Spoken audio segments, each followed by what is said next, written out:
Olá, gente, boa noite, sejam todos bem-vindos. Estamos aqui novamente trazendo informações para vocês e hoje nós vamos trazer, que acho que é um assunto que interessa muita gente, para você entender como funciona o direito à herança, né? Ah, você tem um pai, tem uma mãe, que tem uma casa, você tem um monte de irmãos, como é que você que pode, como seu direito prevalece nesse assunto? Qualquer tipo de direitos sobre herança, nós vamos receber a doutora Bruna Casumoto, ela vai nos falar sobre os direitos e como lidar com esses casos, né? Que às vezes a gente fica tão perdido e a gente sempre deixa para depois, nunca resolve as coisas em vida, depois dá um trabalhão enorme, além de ficar muito caro, né? Oi, Débora, Silvana, Neian, boa noite. Boa noite a todos, sejam todos bem-vindos, obrigado pelo carinho de vocês. Empório Santos, passou, não vi, acho que é Empório Santos. Marília, boa noite a todos. Jerusa, boa noite. Mônica Correia, boa noite, Mônica, sejam bem-vindos. Pois é, então vamos ver daqui a pouquinho a doutora Bruna Casumoto, ela vai nos falar sobre como funciona o direito à herança, né? Do casamento, se uma pessoa te deixou um bem, como que a gente pode deixar isso mais ou menos resolvido. Val, olá, Val, boa noite. Anusa Moreto, boa noite. Ana Maria, boa noite. Tati, boa noite, Tati. Boa noite a todos, tá? Então, vamos ver se a doutora Bruna já está aqui, vamos ver.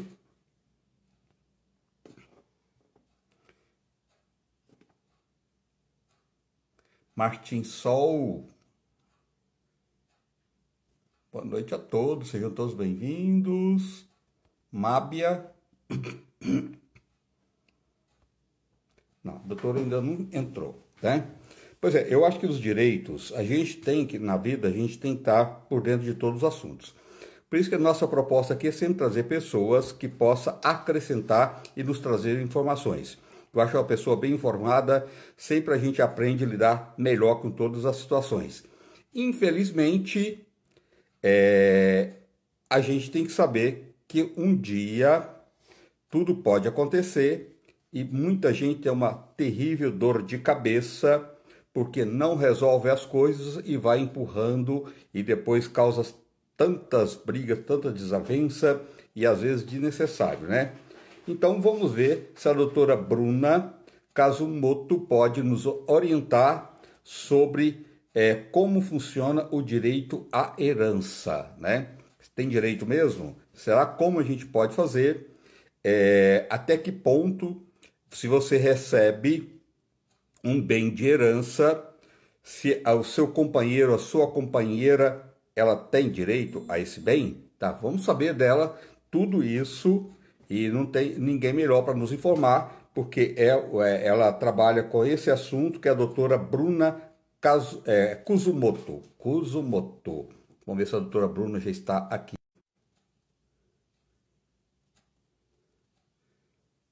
Vamos ver a doutora Bruna. Cris, Neuza, Marília,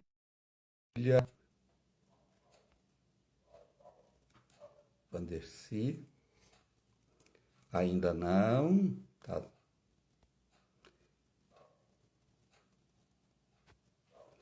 Ainda não, daqui a pouquinho ela tá entrando aí, né? Gente, eu queria ontem, que agora a gente tá tendo um tempo, a internet antigamente eu fazia live até de 2 horas e numa boa, agora o máximo que a gente consegue fazer é 1 hora e ela cai, né? Fora isso, a internet também está sendo meio cruel com a gente, né? A gente que faz muita live, então sempre está caindo, mas a gente não desiste, né? A gente vai à luta.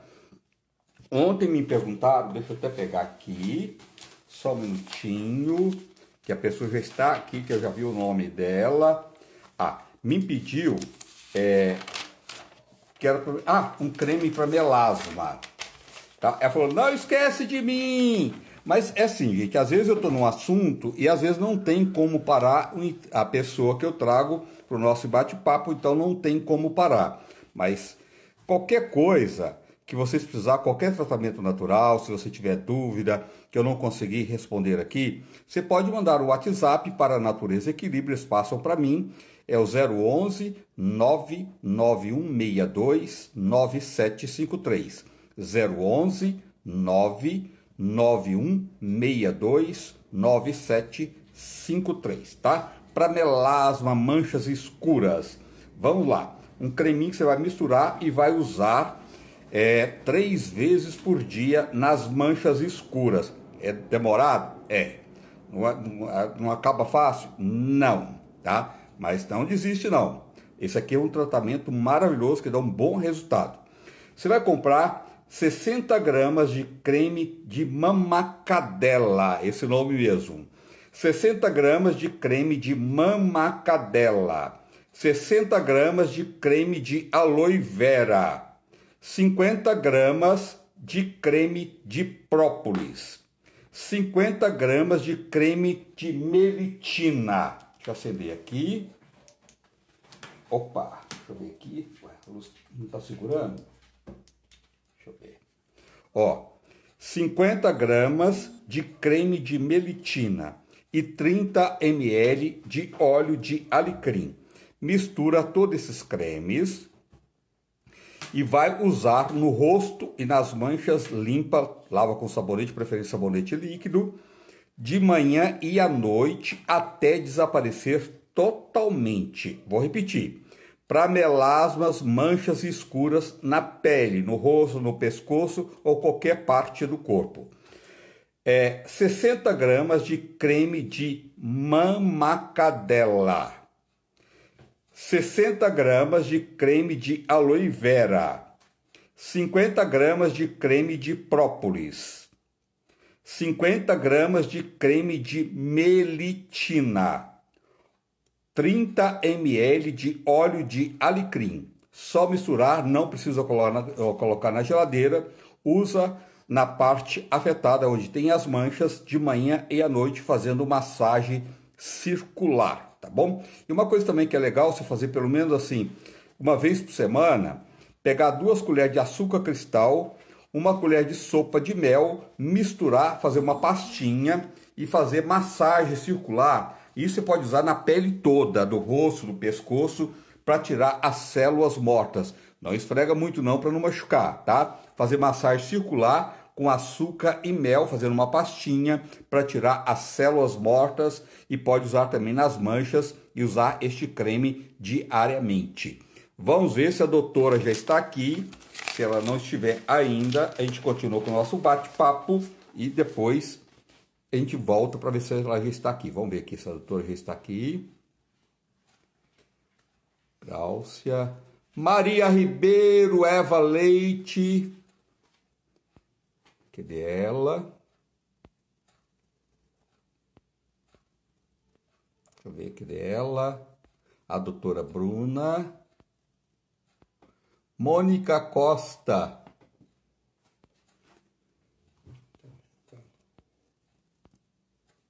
Cícera.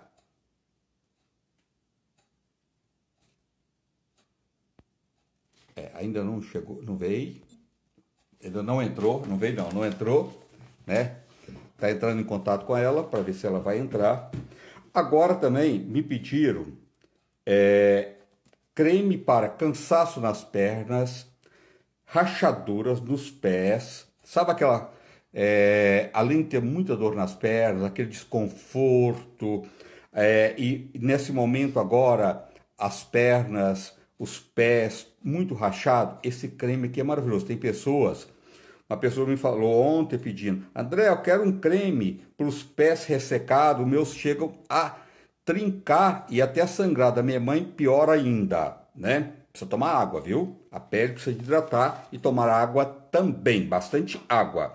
Mas você vai comprar esses creminhos, vai misturar e usar 3 vezes por dia. Ele é ótimo também para cansaço e dores nas pernas.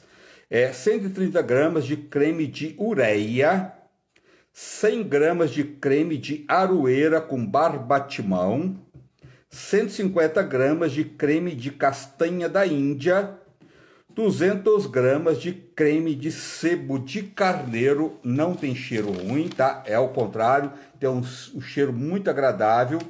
E 30 ml de óleo de camomila. Mistura, põe num pote e passa nas pernas, nos pés, onde tiver muito ressecado, 3 vezes por dia. Além de combater rachadura nos pés, tira aquele cansaço, dor nos pés. Sabe aquela pessoa que às vezes tem aquela fadiga muscular, aquele cansaço nas pernas, e os pés e as pernas muito ressecadas? Principalmente quem tem diabetes, tem muitos esses casos. E pessoas também que não têm diabetes. 130 gramas de creme de ureia, 100 gramas de creme de aroeira e barbatimão, 150 gramas de creme de castanha da Índia, 200 gramas de creme de sebo de carneiro e 30 ml de óleo de camomila, tá? Maravilhoso. Qualquer coisa, você pode entrar em contato com a Natureza Equilíbrio, eles mandam para vocês, tá? É só você mandar o WhatsApp para 011 99162 9753. 011 99162 9753. Se preferir ligar, pode ligar no horário comercial de segunda a sexta no telefone 29502304. Deixa eu ver aqui se a doutora Bruna já entrou. Se não entrou, a gente continua com o nosso bate-papo aqui de receitinhas e dicas para vocês. Deixa eu ver aqui. Nani Venâncio, minha amiga querida, que saudade!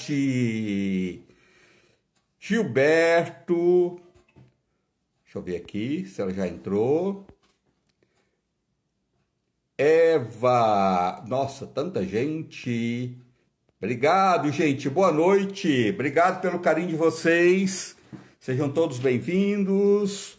Tá, vamos ver se a doutora Bruna Kuzumoto está aqui. Olha, a Nani Venâncio, que é minha amiga, ela tá na Rede Brasil, com o programa dela, me parece que é 5h30 da tarde, às 17h30, tá?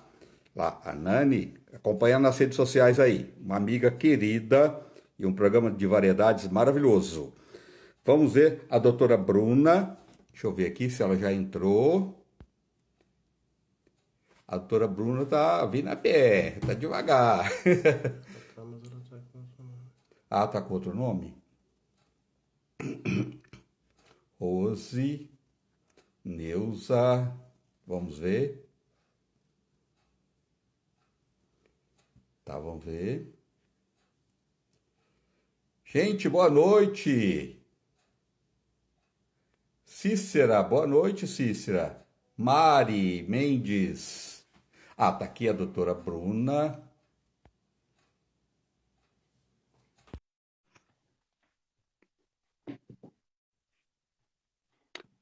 Vamos saber tudo dela sobre direitos à herança. Vamos lá. Doutora! Boa noite! Obrigado por você estar aqui, viu, doutora? Imagina, desculpa o desencontro, porque eu não sei, a internet não estava atualizando, por isso eu não consegui. Não, tá tudo bem. O importante é você estar aqui. Doutora, às vezes a questão da herança, a gente fica sempre empurrando para lá, e às vezes não é a forma correta da gente tratar da herança, porque todo mundo um dia pode ter direito a uma casa, algum patrimônio, e a gente fica sempre deixando para lá, e depois isso pode causar uma dor de cabeça incrível. Então, facilitar é muito melhor, não é? Cuidar antes. Eu sempre falo que morrer é caro, É. tá? É, não é algo que a gente tem como previsão, né? A gente fala, ah, não, um dia eu sei que eu vou morrer, mas eu espero nunca saber o dia, né? E acaba acontecendo, a gente tem muito uma cultura de construir patrimônio para deixar para os nossos filhos, com medo dos nossos filhos passarem dificuldade, então a gente vai comprar casinha, ou então a própria minha casa eu quero doar para o meu filho, eu quero que seja a casa dele. Só que quando a gente falece, a gente esquece que a gente tem que pagar imposto para que ocorra essa transmissão desse patrimônio deixado para o filho, para a filha. E muitas vezes a gente não se prepara para isso, e muito menos os nossos filhos, né? E tem que pagar um tal de um imposto que chama ITCMD, que é transmissão causa morte, tá? E esse é um grande ponto pelo qual as pessoas deixam de realizar, fazer a abertura do inventário, porque muitos não possuem dinheiro para pagar esse imposto à vista. Às vezes não está nem preparado para pagar à vista, né? E aí gera esse prolongamento de, uma hora eu abro, quando eu tiver dinheiro eu abro. Só que as pessoas esquecem também que tudo que é devido para o nosso governo tem uns juros um pouquinho altíssimo, que acaba saindo do nosso controle. E cada vez vai ficando mais e mais caro e simplesmente a gente vai deixando para lá. Antigamente, não havia possibilidade de parcelamento desse imposto, tá, André? Hoje não, hoje com a pandemia, o governo ele teve que simplesmente falar ou eu abro, ou eu simplesmente não vou receber imposto de tanta gente que infelizmente faleceu. E essas casas vão ficar de forma irregular. E por que eu falo irregular? Porque não vai ser transmitida a propriedade para quem herdou esses bens, né? E as pessoas só vão perceber isso, tá? Quando for necessário vender esse imóvel. Porque na hora de vender o imóvel, a documentação do imóvel tem que estar certinha. Porque senão o comprador não vai querer É verdade. comprar um imóvel, Senão é uma dor de né, com o cabeça nome. para o comprador depois, doutor, não é? Né? Então ele não vai querer, né? Pôr seu dinheiro e numa coisa que não está legalizada, né? Exatamente. Então, assim, a preocupação das pessoas com o inventário é muito boa fazer uma live sobre isso, porque eu sempre falo, a gente precisa se planejar para morrer. Sim. Tem muitas pessoas que em vida planejam como vão realizar, né, essa transferência. Tem pessoas que transformam isso em holding ou fazem uma empresa só para administração de bens e já coloca os herdeiros como administradores, como cotistas dessas empresas, só para administrar os bens, pessoas que têm bastante casinhas. E não precisa ser casinha cara, tá? Pode ser uma casinha de 30 mil. Tem muita gente, e eu conheço muito pedreiros, tá? Que tem várias casinhas de aluguéis Sim. que colocaram e falaram, doutora, como é que eu posso fazer? Porque eu sei que a minha filha ainda é pequena e se eu morrer, ela não vai ter dinheiro, a minha mulher também não vai ter dinheiro. Aí a gente vai lá e constrói uma empresa de administração de bens, coloca no nome da criança, faz tudo bonitinho, contabilmente e tal, para a pessoa não ter essa preocupação de quando falecer a pessoa tem que pagar esse imposto. Ele já pagou em vida essa transmissão, tá? Mas isso é um pouco mais complexo. Só para você, vou responder uma pergunta aqui. Meu sobrenome é diferente do sobrenome dos meus irmãos e do meu pai. Nisso pode dar problema? Eles assinam. Não. O único problema que tem, tá, é quando os nomes dos pais são diferentes. Isso sim é um problema. E eu vou te falar por quê. Eu tenho um caso aqui no escritório que a mãe, a avó, olha só, você vê o caso, né? A avó era uma portuguesa, não tinha registro no Brasil, só tinha CPF. Só que ela morreu já faz um bom tempo, faz uns 30 anos. E ela deixou uma casa, um terreno com várias casas. E aí os dois filhos delas morreram. Só que na certidão de nascimento, os nomes estavam divergentes. Então, estava, por exemplo, Maria José Faustino e a outra estava Maria Faustino. Pulou José. E imagina só que os filhos delas também morreu. E aí foi para os outros herdeiros, para os netos. Ou seja, eles teriam que fazer inventário do inventário do inventário. E além, para conseguir fazer esse inventário até chegar na avó, ele tem que corrigir o nome da avó no assento de nascimento. Então, o seu nome estar diferente do seu irmão não tem problema. O que tem problema é o seu nome estar diferente do seu pai e da sua mãe. Aí, o que eu sugiro você fazer? Fazer uma retificação de nome, tá? Basta ir na Defensoria Pública, falar que você precisa fazer essa retificação para que não haja problemas. Tá? Para retificação de nome, gente, é importante vocês saberem que o nome tem que estar limpo, não pode ter protesto, não pode ter nada, porque eles têm que verificar se você está mudando o nome para fugir, né, da cobrança ou não. Então, isso é uma das condições que podem limitar ou dificultar você corrigir o seu nome. Mas para isso, para a realização do inventário, é só importante o nome do pai e da mãe estarem corretos. Tá bom? Doutor, o testamento, todo mundo deveria fazer o testamento? Seria mais fácil deixar um testamento quando tem bens? Olha, o testamento, gente, o que ele é? Eu quero doar para uma pessoa. Só que existe uma lei, uma limitação na nossa lei, que chama o que a gente fala de herdeiros necessários. Existe o que eu posso ser uma herança disponível. Vou tentar falar um pouco menos jurídico, tá, gente? Porque senão se torna complexo e chato. A questão é, eu tenho 2 casas e eu tenho 2. Só que eu quero doar uma casa para minha sobrinha, que sempre cuidou de mim. Vamos supor que as casas têm o mesmo valor. Eu posso doar 50% para quem bem eu entender, tá? Que é o que a gente fala de disponível, tá? Que é aquele bem que ele pode doar para o vizinho, para a cuidadora. Tem muita gente que doa para cuidadoras, tá? Pessoas que trabalham na casa, limpando a casa. Tem muita gente que fala, não, a pessoa cuidou de mim, dos meus filhos, a vida inteira eu vou doar para ela. Tem bastante isso. Então, você pode doar essa parte disponível. O que não pode doar é você antecipar, doar uma casa para um filho e não doar para os outros. Porque é o que a gente fala de antecipação de legítima. O que é isso? Se você tem 3 filhos, você tem que doar de forma igual. Você só pode doar de forma diferente a parte que é disponível. E isso gera briga na família, tá? Segredo para não gerar briga: faça o testamento e peça para todos os filhos assinarem. E a mulher também. Para que não haja futuramente uma ação de nulidade desse testamento, para falar, não, ele estava bêbado, ele foi coagido, ele não tinha capacidade mental, que isso acontece bastante, principalmente quando um filho descobre que o outro vai ser privilegiado e ele não.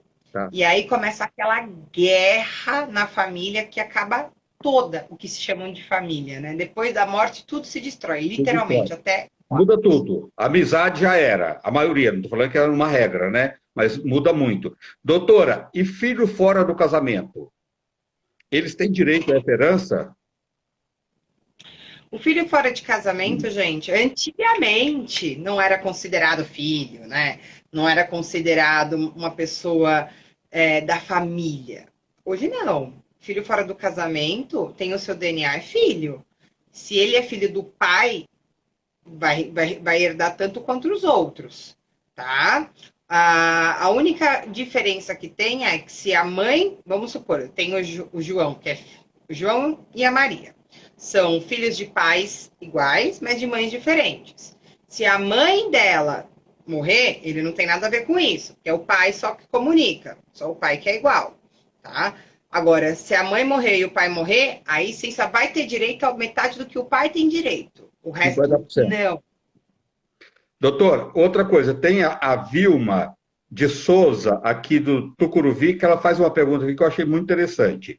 Ela tem 3 filhos com o marido, ela não é casada, mas eles estão juntos há quase 30 anos, e ele tem mais 3 filhos de um outro casamento, e ele tem empresa, tem vários bens, e ela não sabe muito bem o que ele tem e no nome de quem está, como ela pode agir, tá, nessa situação para se Gente, isso é prevenir. bem comum.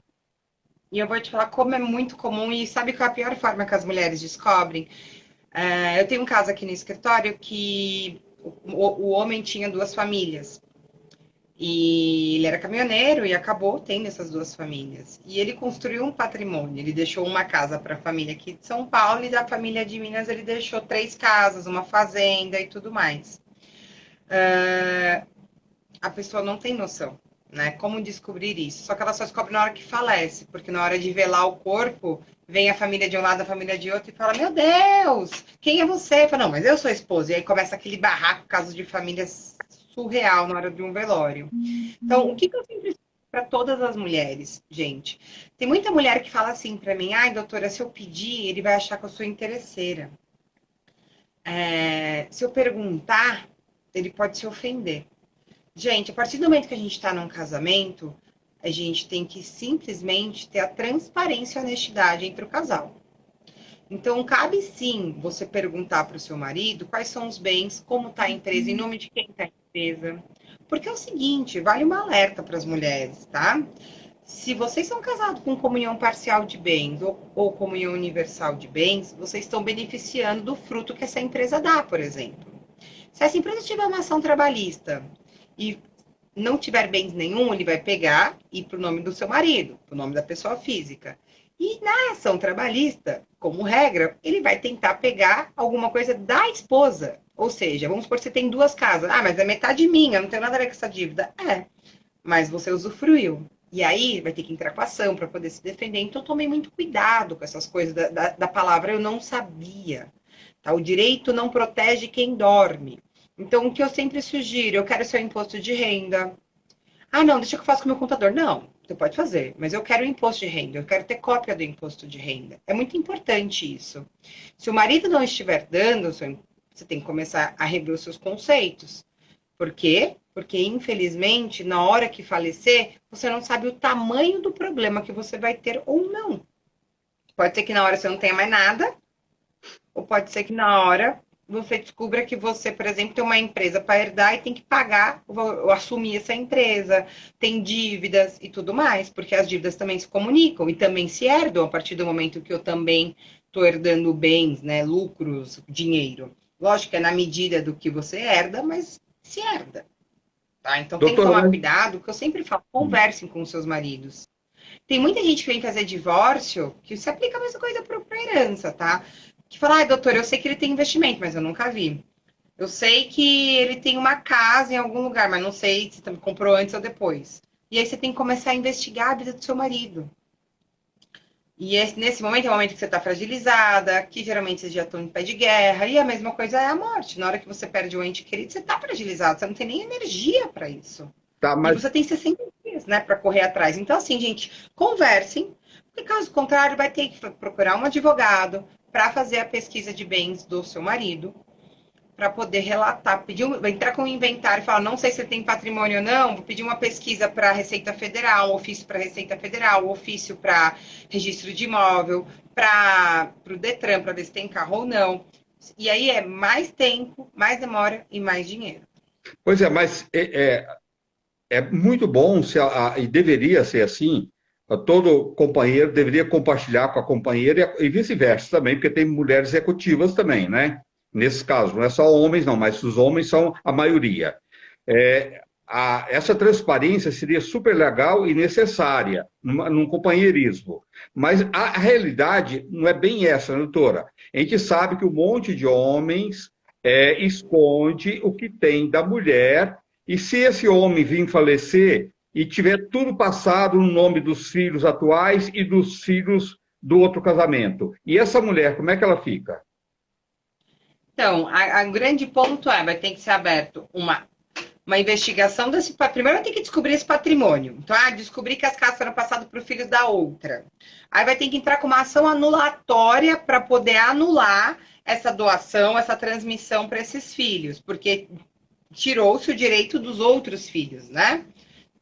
E aí antecipou a legítima, aquilo que eu falei, o que era direito de todos, quando morresse alguém, todo mundo ia receber a sua fração ideal, a sua partezinha. Ele fez isso em vida, então antecipou antes da morte. Então vai ter que pedir uma anulação dessa doação, dessa transmissão. Só que tudo isso você precisa saber dos bens. Então olha só o trâmite. Por isso que eu falo, tem muita mulher nessa situação e homens também, mas principalmente as mulheres, tá? Que o que eu mais tenho aqui no escritório são mulheres que não sabem de nada, que geralmente ainda são as mais antigas, ainda são mais donas de casa, tá? Então, assim, o que vocês têm que ficar espertas é simplesmente vocês tem que tirar cópia, tem que falar, eu quero uma cópia, eu quero a caixinha de documento, deixa que eu guardo, aqui que eu vou organizar as documentações para vocês terem. Porque senão, o processo para fazer um inventário vai ser maior, porque não vai ser só um inventário, vai ser uma ação anulatória, aí é processo, é exame de DNA, aí é filho falando, ele não é filho, ele não é pai, ele não sei o quê. Aí, gente, 20 anos de ações no judiciário. É horrível essa situação. E eu tenho um caso disso. E um desgaste enorme. Doutor, e as dívidas do falecido? A família responde por essas dívidas? Vamos lá, gente. Vamos supor que ele me deixou um patrimônio, meu pai me deixou um patrimônio de 100 mil reais, tá? Só que ele deixou uma dívida de 50 mil. Se eu aceitar receber a herança de 100 mil, eu também sou obrigada a aceitar a dívida de 50 mil, tá? Então, o que eu preciso fazer? Sempre falo, verifique qual é o patrimônio herdado e qual é o valor da dívida, porque se o valor do débito for maior do que o valor do patrimônio, eu sinceramente pensaria se vale a pena eu aceitar e não renunciar à herança, porque eu posso renunciar à herança. Falar, não tenho, eu não quero, não tenho interesse nenhum em ficar com essa herança, tá? Então, porque na proporção do que você recebe. Então, se eu tenho uma dívida, se eu tenho uma herança de 100 e meu pai tem uma dívida de 150, eu vou herdar a herança e a dívida até 100 mil, ao teto do que quanto eu recebo. É proporcional. Tá. Doutor, um casal que vive juntos há mais de 5 anos, eu não sei se a lei agora, parece que até mudou, né? O tempo agora é menor, porque antigamente era 5 anos. Essa pessoa, ela tem direito a esses bens? Gente, hoje em dia não tem mais tempo, tá? Vamos lá, qual que é o grande ponto? Aqui a gente tem duas questões que são muito próximas. Quando eu tenho união estável com alguém, eu entro no regime de comunhão parcial de bens. O que é esse regime de comunhão parcial de bens? Tudo que se conquistou após a união de forma onerosa, ou seja, a forma que eu conquistei pagando em dinheiro e não que eu recebi de doação, tá? Tudo que eu conquistei após a data da união, a união estável, se comunica. Aí você vai ter direito. Não importa que é 1, 2, 5, não importa o tempo. O que importa é a intenção de constituir família. O que importa é a intenção de ter a união estável. Teve a intenção de eu ter a união estável, começou a demonstrar para a sociedade que estão junto, morando junto, dividindo conta, que é uma família, que apenas não quer a formalização disso para o Estado como forma do que é o casamento. Simplesmente você tem direito, sim.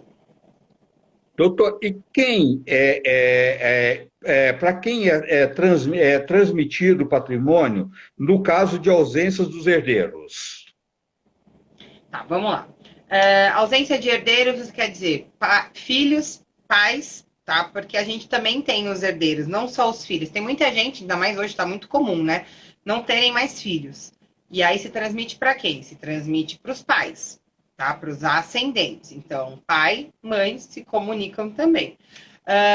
Cônjuge sobrevivente, se tiver, também vai para o cônjuge sobrevivente. Eu não tenho filho, não tenho pai, vai para o cônjuge sobrevivente. Não tenho ninguém, não tenho nem sobrinhos e nem primos até 4º grau. O que eu vou fazer? Porque são os parentes colaterais, né? Não tenho irmão, não tenho sobrinho, não tenho tio, não tenho nada. Vai para o Estado. Vai para o Estado. Uhum. Nossa, doutor, e de repente, às vezes, tem uma pessoa que cuidou dessa pessoa, que você falou, às vezes deixa para esta pessoa, por ter gratidão, né? Deixa. Mas tem casos que não chega a acontecer isso. E teve uma pessoa que cuidou daquela pessoa uma vida inteira, né? E depois ela vem falecer, e esta pessoa depois não tem nenhum direito a esses bens, né? Se não está documentado. Eu vou te contar um caso aqui do escritório.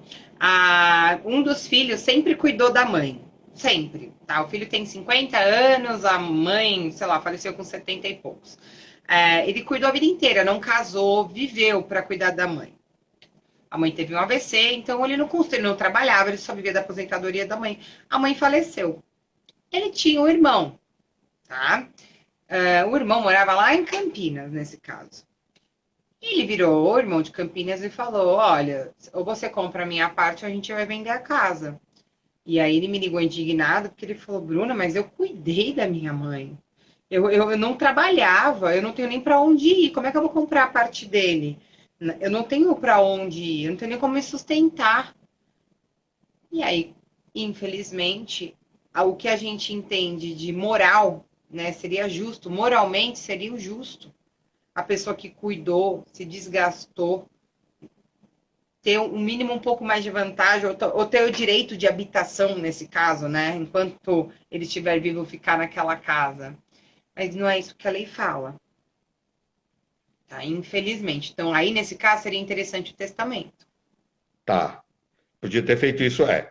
É por isso que a gente deve sempre se calçar antes, né, doutora? Isso é o melhor caminho, porque não adianta empurrar para amanhã, você vai empurrando. Quantos casos não acontece que você deixa para depois, a pessoa vem falecer, você fica com uma dor de cabeça enorme aí para resolver, e além de ser muito caro, é tudo muito demorado, né?